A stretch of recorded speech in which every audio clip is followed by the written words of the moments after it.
برحب بحضراتكم مرة أخرى مشاهدينا الكرام، وهذا موعدنا مع جولة في الصحافة التحليلية وأهم ما تصدر صحفنا اليوم من أخبار.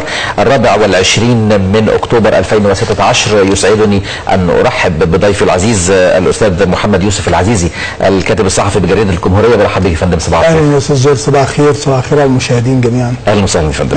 بداية نبدأ مع حضرتك ومع السادة المشاهدين بهذا الخبر من جريدة الجمهورية على صفحتها الأولى، والتفاصيل على الصفحة الثالثة. الخبر يقول: اللواء مجدي عبد الغفار وزير الداخلية يقول: لن نسمح بتكرار مشاهد الفوضى والتخريب، قادرون على مواجهة المخططات التآمرية لجماعة الإخوان الإرهابية لإثارة المواطنين، تكثيف الحملات التموينية على الأسواق لمحاربة الغلاء والاحتكار وضبط الأسعار، الاستعداد لكل السيناريوهات ومواجهتها بالتلاحم الشعبي والمعلومات، الحسم في مواجهة المشكلات المرورية والارتقاء بمنظومة الخدمات الجماهيرية. صرح اللواء مجدي عبد الغفار بأن أجهزة الأمن الوطني لديها معلومات بأن جماعة الإخوان الإرهابية تتجه إلى عملية اغتيالات وسلسلة تصفيات لمجموعة من الشخصيات العامة وأيضا رجال الجيش والشرطة، خصوصا بعد فشلهم في الحشد ل 11/11.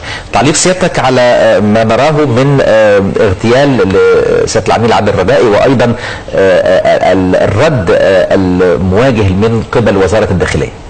شوف يا استاذ جورج، اولا الكلام عن 11/11 انا في تقديري الشخصي انه جاي في اطار الحرب النفسيه، ودي يعني حلقه من حلقات الجيل الخامس للحروب، مش الجيل الرابع. الجيل الرابع كان الشائعات والاكاذيب وفكره الاعلام عموما، يعني استخدام الاعلام في هذه الحرب. الحرب النفسيه المطلوبه دلوقتي ان هو يحط المواطن خصوصا المصريين تحت ضغط شديد جدا باكثر من مشكله، ونفسيا لما يتقال ان 11/11 احنا هنعمل حشد كبير وهننزل وهنكسر الدنيا، وبقى في كمان كلام معلن من الجماعه الارهابيه في بياناتها بتقول ان احنا يعني واصلين لمرحله حمل السلاح. والحقيقه الكلام ده زي ما بقول لحضرتك هو مطلوب بيه كسر الاراده المصريه. مصر بدات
انما احنا عندنا بؤره ما زال بيتم تصفيتها بقوه شديده، ودي كانت مقصوده. نرجع بقى للكلام عن يعني الربط بين الجبهه الداخليه والكلام اللي بتقوله الداخليه. انا الحقيقه محتاج من الداخليه جنب كل المواقف الشجاعه اللي بتعملها وجنب الاحتياطات اللي بتعملها يبقى في نوع من انواع رد الفعل السريع على اي كلام يتقال او على اي معلومه تتقال، وده على فكره مرتبط بالحكومه بشكل عام. احنا عندنا الى حد ما بعض التراخي من الحكومه او من الاجهزه المعنيه في الرد مباشره على اي حادث او اي خبر او اي ازمه او اي كذبه او اي تضليل بيتم، بنتاخر شويه، واحنا في وقت المسائل ديت التسري بين الناس كانتشار النار في الهشيم. خصوصا انت عندك يعني تاثير الى حد ما كبير على السوشيال ميديا، وصحيح مش كل الناس في مصر ولا كل المواطنين في مصر بيتعاملوا معاه، انما بيتنقل حتى من السوشيال ميديا من خلال الكلام. ضعف الروح المعنويه والتاثير على الطاقه الايجابيه للمصريين مهم ان احنا نحافظ عليها في الفتره اللي جايه، لان ده المرور الامن اللي هيخرجنا بقى من حاله ان احنا دوله عندنا بعض المشاكل الى دوله طبيعيه بتنهض بمهامها وبتعمل مسؤولياتها وبتحاول تنقل نفسها من الحاله الاستثنائيه للحاله الطبيعيه. ننتقل الى جريده الاهرام ونقرا هذا العنوان: هذه الندوة التي نظمتها الجريدة في صفحتها السادسة والصفحة السابعة أيضا تقول: المواطنة في مصر حلم أم حقيقة؟ قرار إلغاء خانة الديانة رسالة دعم لمؤسسات الدولة في مواجهة جماعات الضغط الديني، ونحن أمام تحدي ترسيخ مبدأ الدولة لكل مواطنيها. لا يوجد قانون يلزم إقرار خانة الديانة في الأوراق الرسمية. وجود الخانة في الأوراق الرسمية عرف فاشل منذ السبعينيات من القرن الماضي.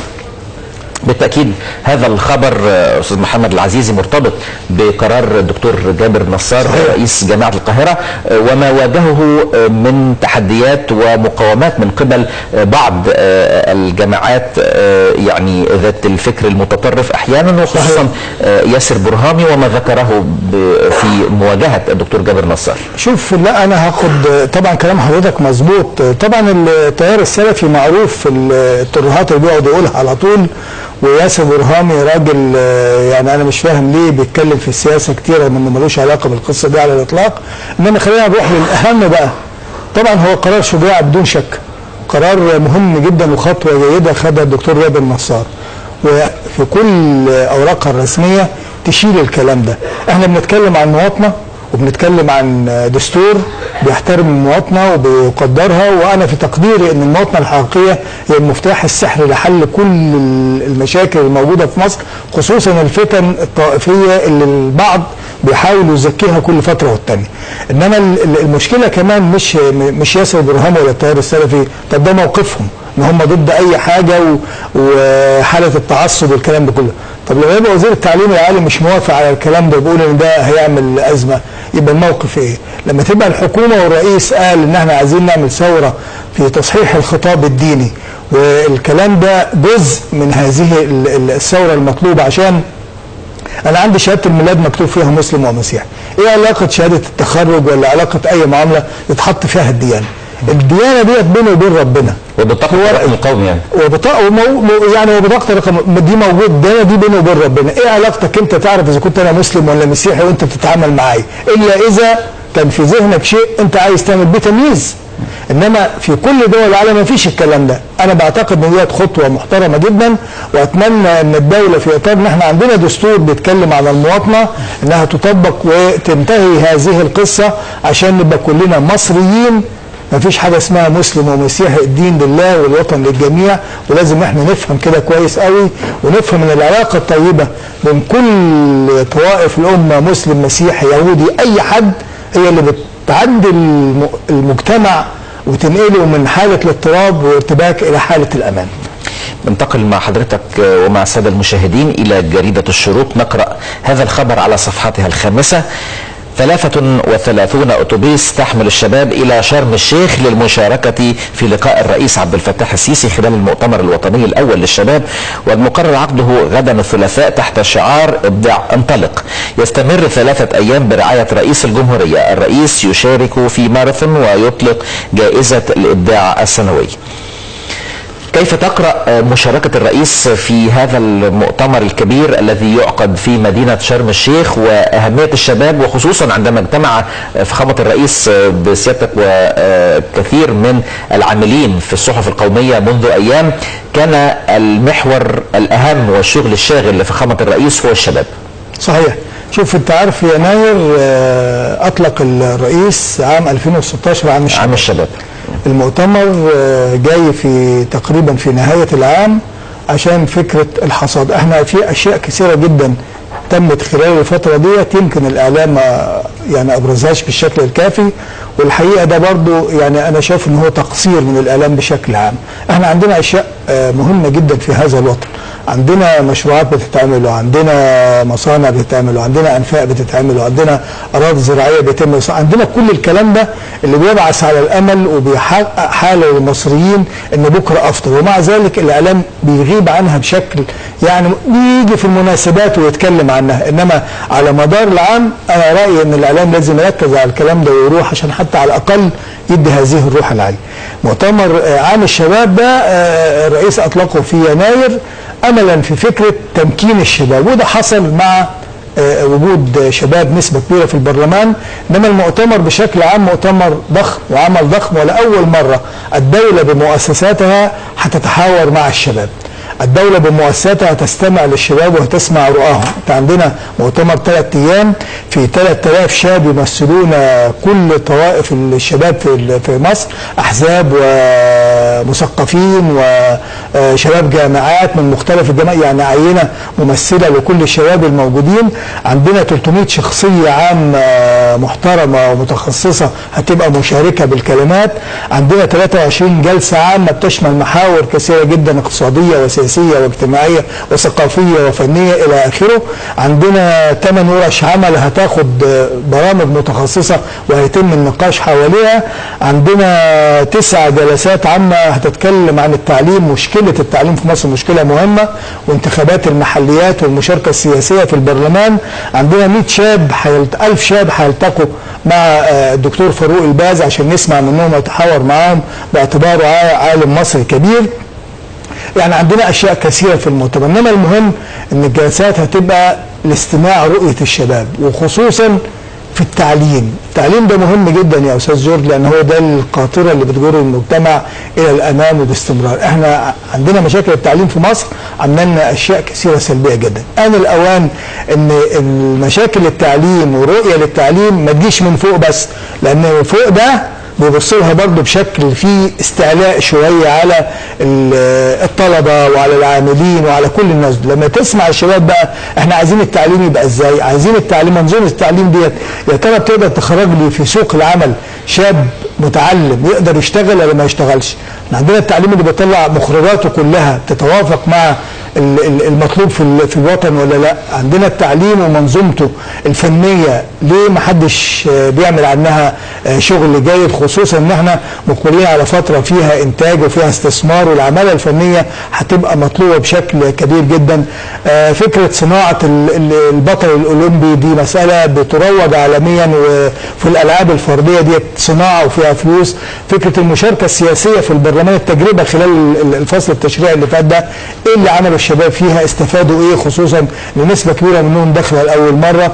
امتزاج الخبره بالشباب داخل البرلمان اثر ازاي وخلى الناس تفكر ازاي. عندنا انتخابات محليات جايه، وعندنا شباب برنامج الرئاسي، يعني المجموعه اللي اشتغلت في البرنامج ده هتقدر تبقى موجوده في مواقع صفوف ثانيه يعني تؤهلها للصفوف الاولى ازاي.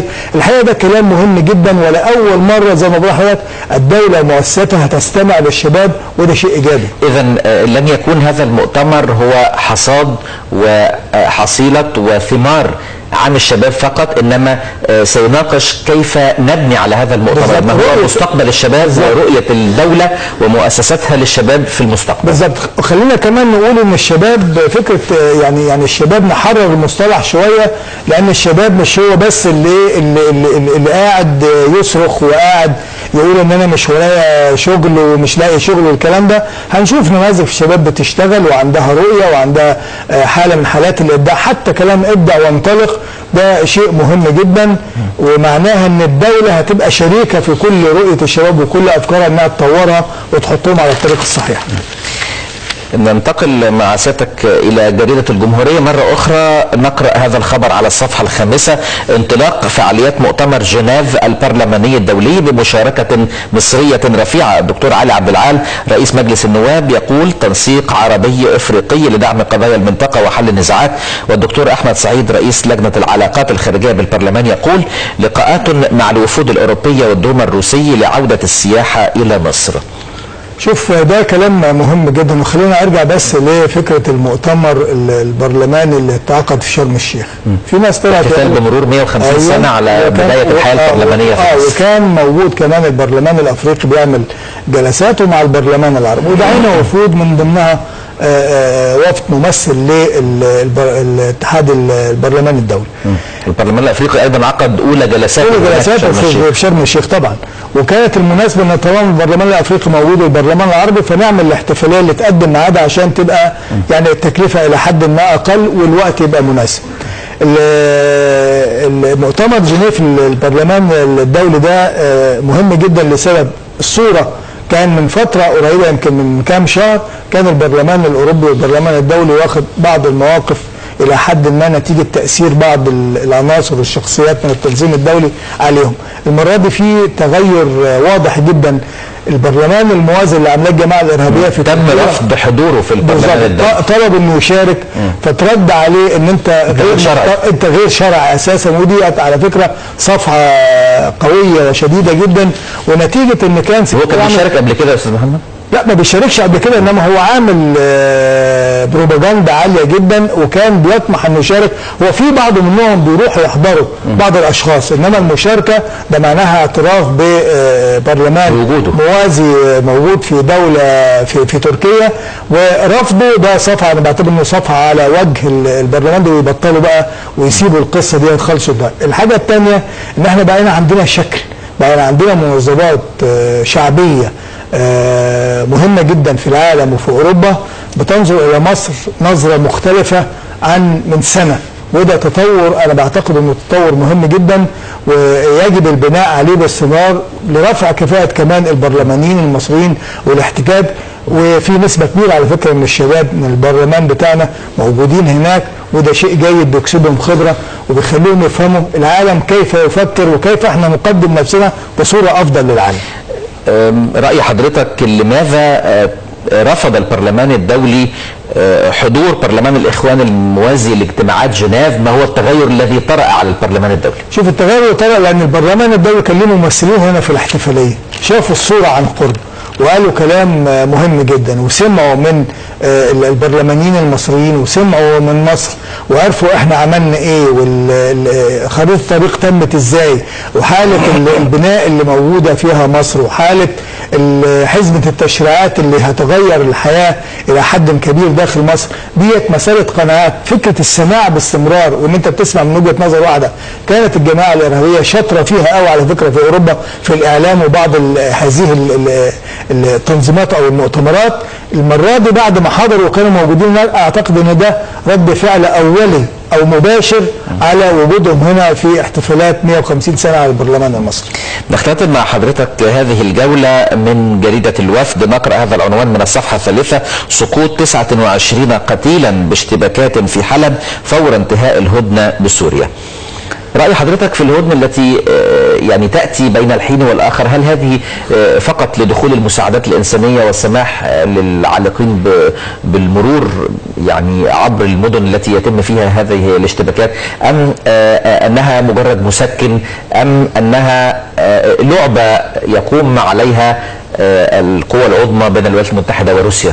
شوف أنا مع الرأي الأخير إن هي لعبة وأرض بيتم عليها حرب بالوكالة لنفوذ دول كبرى، والحقيقة لو عايزين نحل المسألة أو المشكلة السورية هتتحل. أصل مش وارد ولا منطقي ان روسيا وامريكا والدول الاوروبيه تعمل اجتماعات و40 دوله مشاركه في التحالف. ده غير التحالف اللي بتكلم على المؤتمرات والاجتماعات اللي بتعملها عشان حل المشكله السوريه. مش ممكن تكون روسيا وامريكا وبعض الدول الاوروبيه تجد حل للأزمة السورية وما فيش ممثل للدولة السورية في هذه الاجتماعات ولا في هذه اللقاءات. ده معناه كلام هو كله عبارة عن استهلاك وقت، وكلام بينقل نقطة الصراع نتيجة تدخل تركيا بشكل مباشر في المسألة في العراق، بينقلهم من العراق يحطهم في سوريا تمهيدا لنقل بعضهم إلى ليبيا. المقصود في الآخر الضغط على مصر، مقصود في اخر انتقال تنظيم داعش ده باهم عناصره يروح ليبيا عشان يضغط على مصر. لو عايزين يحلوا المشكله السوريه، المقصود من من؟ المقصود من اصحاب المؤامره على مصر يا استاذ زور. ولكن روسيا حينما ارادت ان تدك تنظيم داعش الارهابي قامت بقتل 2000 من هذا التنظيم منذ ايام، قامت بتدمير عدد كبير من الذخيره والمخازن الخاصه باسلحه تنظيم داعش الارهابي. اذا هي تملك اليد الطولى في القضاء على هذا التنظيم. هو الخلاف بين روسيا وامريكا ايه؟